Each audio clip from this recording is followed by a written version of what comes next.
You can't sit here. This row is for executives, my former boss said.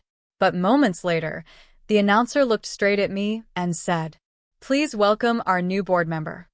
The whole room froze, even him. Before I tell you how I built my way from being fired to being the one they now clap for, tell me in the comments, have you ever been underestimated by someone who thought you'd never make it? Let's begin. The conference hall shimmered under soft lights, the air heavy with perfume, ego, and the scent of catered power.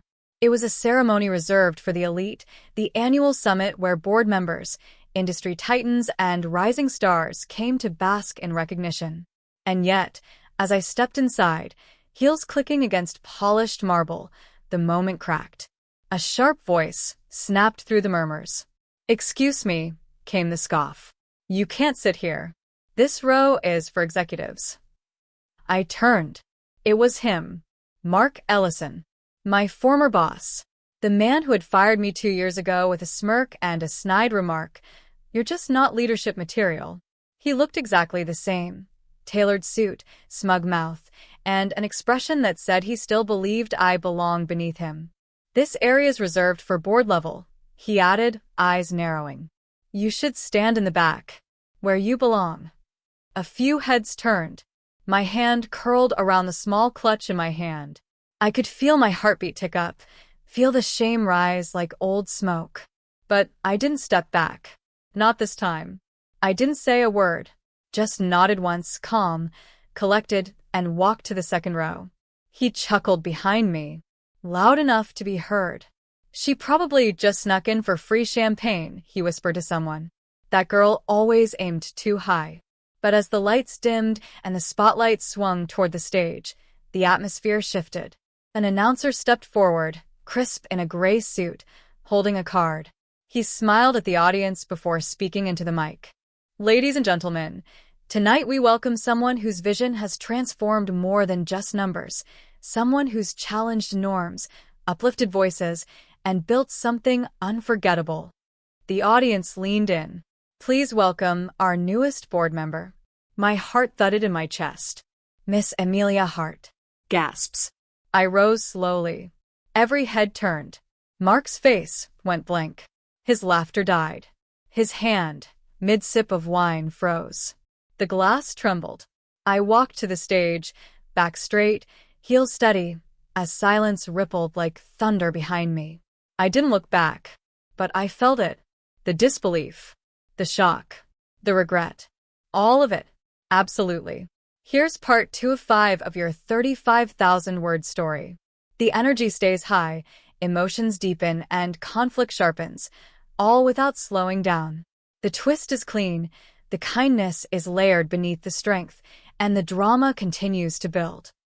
Hashtag part 2. Wait, Amelia? I stood under the stage lights, the applause hesitant at first, confused claps from people still registering what just happened, but it grew louder, steadier. I smiled and nodded at the announcer, then turned toward the audience. And there he was. Mark. Still frozen.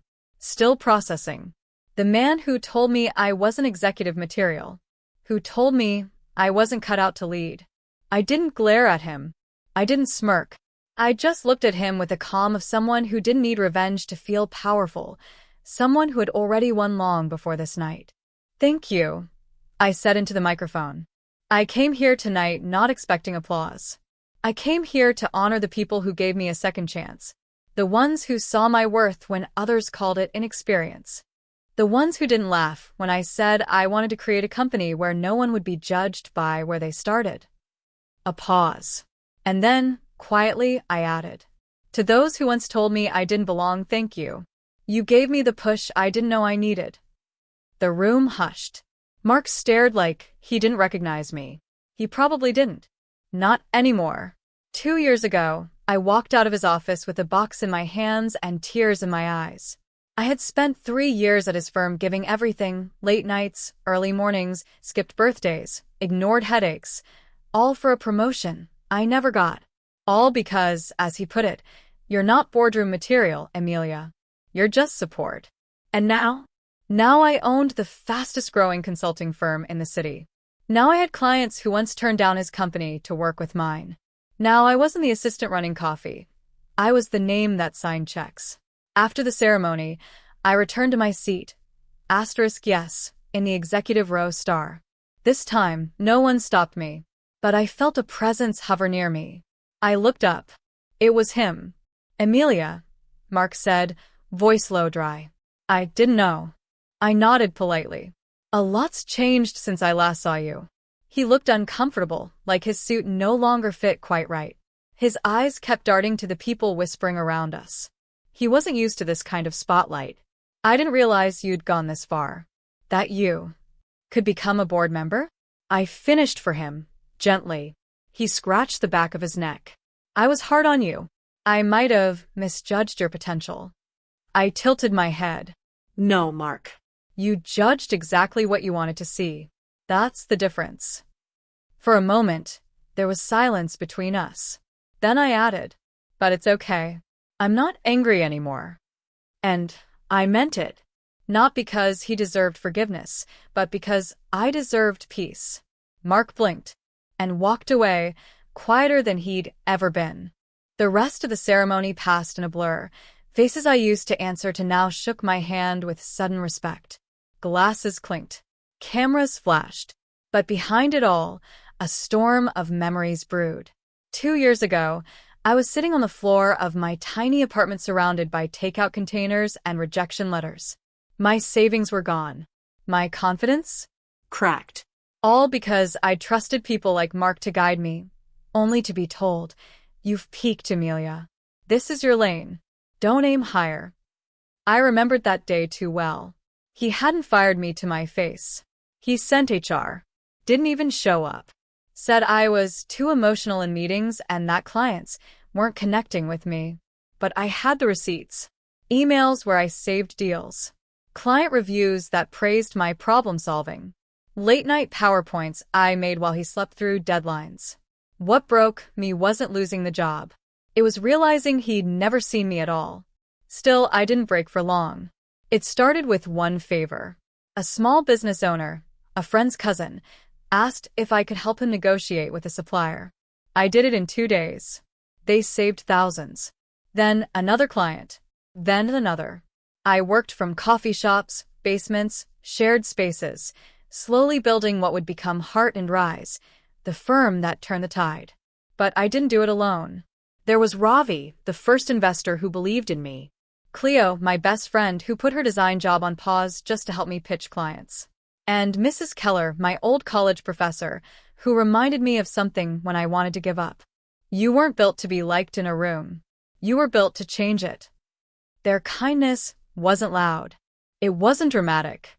It came in the form of soup on bad days, forwarded leads, quiet faith. That's the kindness I carried with me. Even tonight, as the crowd swelled and handshakes multiplied, I thought of them, not the applause. But not everyone was clapping. Mark hadn't left. He stood across the room, pretending to be in conversation. But his eyes kept finding mine. And then someone joined him. Lena. She used to be my coworker. Smart. Driven.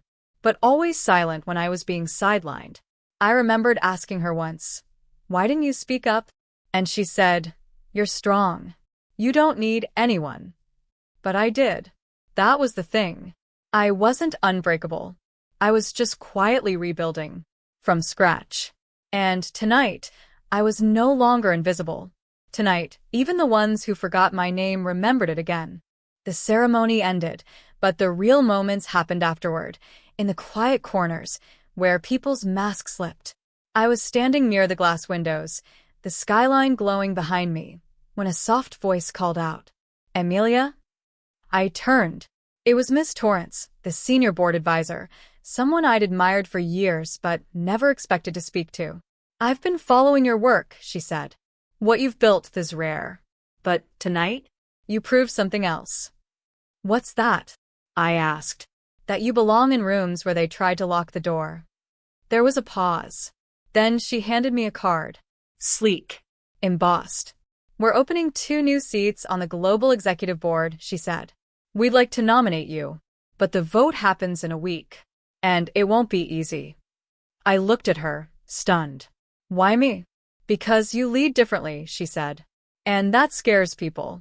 That's a good sign. She walked away before I could even thank her. And suddenly, the night felt heavier.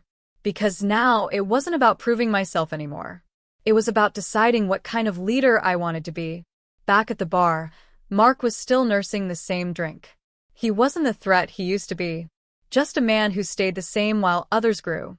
I didn't approach him, but he came to me, this time with honesty in his eyes. I was wrong, he said. I didn't answer. I didn't think someone like you, someone who actually cares about people, could survive in this business. My lips parted. But you didn't survive, he added. You changed the business. I just didn't see it. There it was.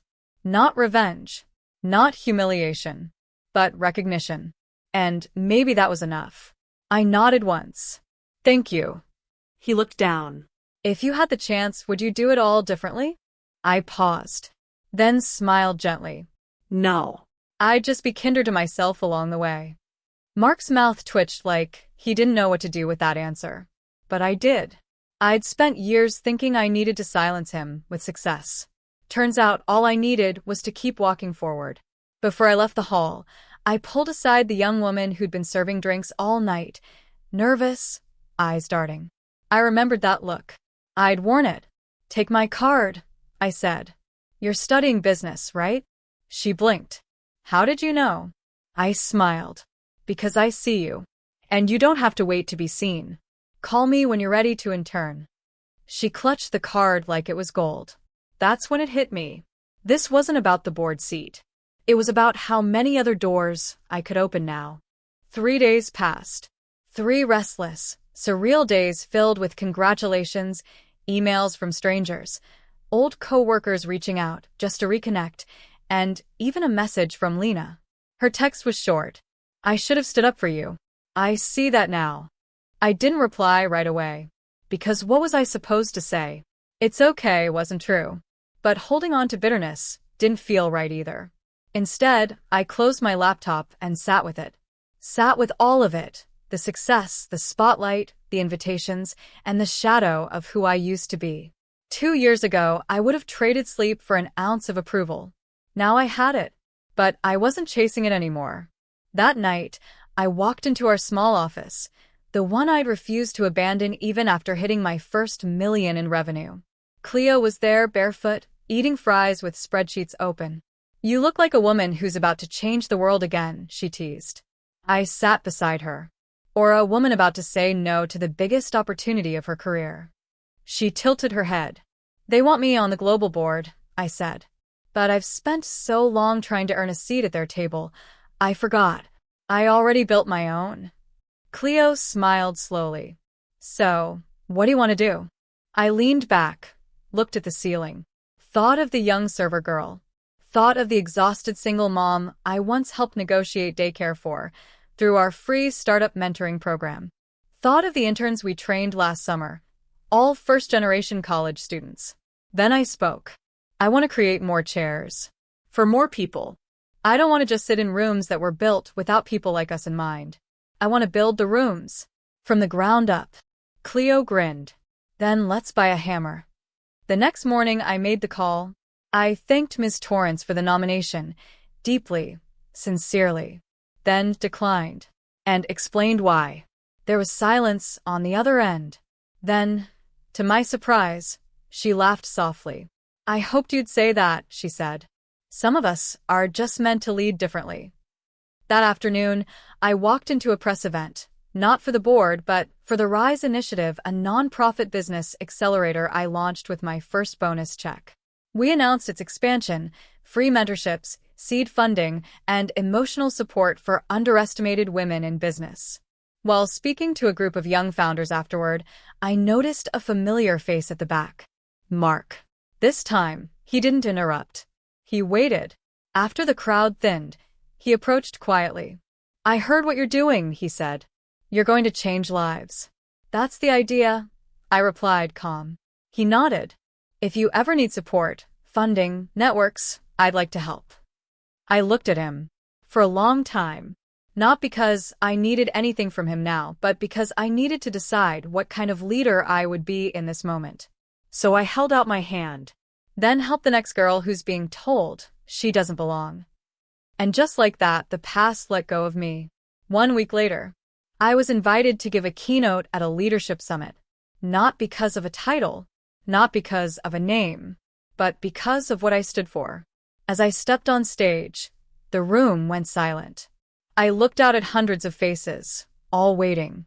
I smiled and said, they once told me I had no place in the front row, that I was too young, too soft, too different. But the truth is, you don't have to become them to prove them wrong. I paused, scanning the room. You don't need to shout when you're the one holding the mic. And with that, I began. Not as the girl who got fired. Not as the woman who took a seat. But as the leader who built her own table and pulled up chairs for the rest.